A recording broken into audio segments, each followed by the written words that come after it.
Kuidas valmistada abivahend, mis suudab ennetada probleemi ja et valmistada toode ei läheks praaki?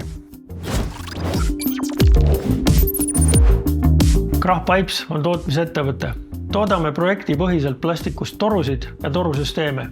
Protsess on paindlik ja uute toruprofiilide tootmine on meie tavapraktika. Paindliku tellimuspõhise tootmise juures kimbutab alailma situatsioon, kus pole selgeid reegleid tootmisparameetrite määramiseks ja protsessi juhitakse suurel määral operaatorite kogemusbaasi põhjal.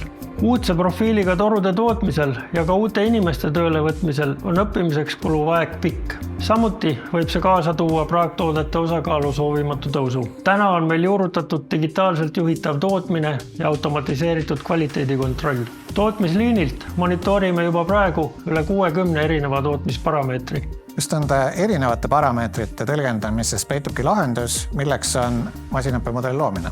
Masinaõppemudel õpib seostama tootmise parameetreid ning tootmisjärgse kvaliteedikontrolli mõõtmistulemusi.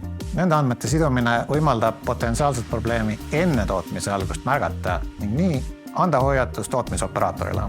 Tootmisoperaator saab seejärel teha vajalikud muudatused, et vältida praagi tekkimist. Kaob materjali ja tööjõu ülekulu. Antud lahendust saab ka hiljem kasutada tootmisliini juhtimise automatiseerimiseks. Antud lahendust on võimalik edasi arendada mitmes suunas, sest selliseid mudeleid saab luua ka teiste kvaliteediparameetrite hindamiseks, senikaua, kui need on seotud tootmise parameetritega. Seega, nii-öelda proaktiivse tagasiside andmisega probleemide ennetamine võiks olla rakendatav ka teistes tootmisettevõtetes, kus tootmine ja kvaliteedikontroll on digitaliseeritud.